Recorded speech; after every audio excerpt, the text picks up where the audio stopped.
How did I open Sacred Heart? So, And was that your first? Was that your first shop experience? oh, absolutely. Yeah, aside from getting tattooed at Ace Tattoo or at West Coast Tattoo, and I had already been tattooed by Dave Shore. I had already been tattooed by Brian Zuck. I had been tattooed by Tom Lockhart um, a bit by those guys. So uh, I had been tattooed at Ace Tattoo. I guess I said that, but Uh, I I just had a drive to be legitimate with what I was doing. You know, I knew that there was no future in continuing to be a scratcher underground, and I wanted to progress. And I also, I felt like I needed to be um, uh, known and respected in my community. That was important to me, you know, and I didn't want to be the underground scratcher punk rock kid forever. So. And again, like there was no opportunities that availed to me from anyone else in the tattoo community because why would you bring this punk rock kid into your fold who has nothing to do with the community that they've created for themselves? And I certainly was not qualified. You know, like I would have needed to start an apprenticeship from the ground up, and I knew that. But I was starting to meet a lot of guys my age who also had similar drive to wanting to be in a tattoo shop and to be legitimate. So um, I would exchange tattoos with Cam Von Cook, and we were tattooing each other quite a bit out of our apartments. And we talked a lot about opening a tattoo shop together and what that would be like and what we could do. And so um, I, I cobbled together $5,000, mostly from loans from my friends and from my customers at the time, and I found a space, a rental space in Point Grey, which is the far west side of Vancouver, and I had a vision for what I wanted to do with Sacred Heart. I wanted to do something really different. I wanted to open a tattoo shop in an area of town that was nice, that was not normally associated with um, the stigma of seediness that the average person thought of with tattooing. It was also like this was the very beginning of the tattoo renaissance. This was the very beginning of great books that were coming out about tattooing, the research books, Ed Hardy's Hardy Marks books, Tattoo Time books were coming out, and that were really showing that the work that was coming out of San Francisco. And Vancouver and San Francisco have a lot of similarities culturally and for many other reasons. And so it was this really new, exciting time for tattooing. And then there was also MTV was showing rock stars with tattoos. Sports celebrities were starting to get, sports guys were starting to get tattoos. Basketball players and stuff were starting to get tattoos. So it was starting to become a piece of interest in, this mainstream pop culture. Um, and so I recognized that, and I recognized that the type of person who wanted to probably get tattooed, who isn't already tattooed, they don't want to go down to East Hastings to get tattooed because it's fucking frightening. You know what I mean? They don't want to. They want to go to an environment where they feel they can park their car and leave it there, and they're not going to come back to their stereo missing. And that's no disrespect at all to any of the guys who had been tattooing for decades in Vancouver and the environment that they were working in. So it was a tightrope I had to walk. I wanted to do something new. I wanted to do something that was completely different than what these guys were doing, but I didn't want to do it in a manner that came off as being disrespectful towards what these guys were doing and the history of Vancouver tattooing until then. And how did that go over? That bombed it bombed so incredibly. It couldn't have been worse how that went over. But not for the lack of me trying. You know what I mean? Like uh, I had a friend at the time who was in marketing, and she said, "Hey, like let me write a press release for when you open your tattoo shop, and we'll get your name out there." I was like, "Oh, great, yeah, that'd be rad."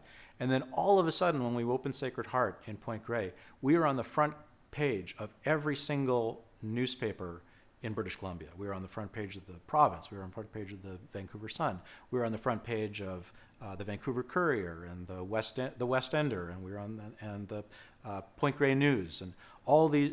It was me and Michael Johnson standing in front of the tattoo shop with the Sacred Heart name above our heads, you know, scrawny little, you know, like 19, 20-year-old guys, right? And in the articles, I said, look, I really wanted to open a shop where, you know, young people who are going to UBC, you know, young students, we would be close to them and they would feel comfortable coming to our shop. I wanted to do something where people would be surprised to see a tattoo shop amongst, you know, all the furniture reupholstery shop that was next, the high-end furniture reupholstery shop that was next door, and then like the really nice upscale antique shops that were around us, because I thought that tattooing could coexist in that environment. And you know, I found a space that but it was also convenience. I found a space that was willing to rent to us for a reasonable price. But when I was interviewed for these newspapers, you know, I said I wanted to do something that was, you know, out of respect for all the other tattoo shops in the community, you know, I wanted to do something way on the other end of town. So, you know, we were not infringing on territory whatsoever. And I incredibly underestimated what I was doing, you know, the political ramifications to what I was doing, simply because I was naive to it. You know, I just had no idea how it would be perceived by the people who had been working in the environment for all these decades. And it was a disaster. First tattoo shop opened in Vancouver in 25 years. I had thought it would have been about 15. Okay. Okay. But that was just me pulling a number out of my ass. But that's Vancouver. I'm not including New West in that. Okay. John would be the one that I would figure would be The latest. Yeah. I did a bit of research and I came up with the number. It had been 15 years, but certainly 15, 25 years, it doesn't matter. That's a long time to buck the status quo. And no one had opened without permission. Yeah, like people don't understand. People in the know understand who Dave Shore is. Patchell's Angel, like original patchover. He was And a scary guy. I mean, he was to meet him and get tattooed by him. Nice guy. yeah. I love Dave Shore, but in the tattoo industry, you know, Yeah, and I had been tattooed by Dave Shore, and I had been tattooed by a lot of these guys who controlled the tattoo community at the time, and I had visited, you know, all the sort of the shops on the edges of that. I went to Star Tattoo, which very few people remember to this day, but was still like a very influential shop at the time. You know that, and so I showed these people that I was trying to get in. I was trying to break in. But I was naive. I mean, I didn't really realize how of a big political faux pas that would have been for me to open. What was their reaction? Their reaction was to try and break my arm. So their reaction. Give me a minute. I'm going to try and phrase this properly, because I don't want I want to be a little diplomatic about this. Yeah. Okay. So their reaction was hostile. I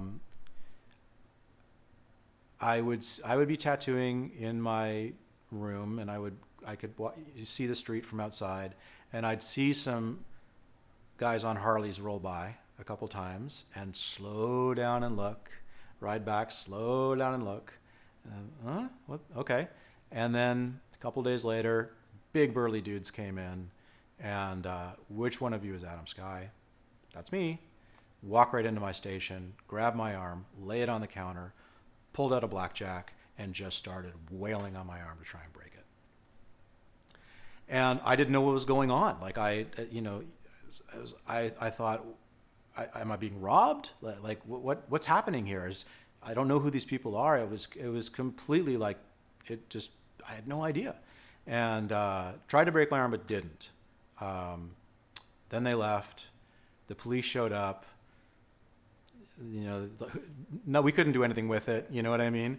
And I was just in shock. You know, ambulance came, got checked out. I was fine. Arm wasn't broken, but message was sent. And so at that point, I had to decide what my priorities were all about. But I wanted to keep tattooing, and I wasn't going to let it stop me. And so. I can't say, you know, who put that hit out on me, nor do I care to speculate on that 25 years later, you know what I mean? But I understand that was the blowback to the political environment with tattooing at the time.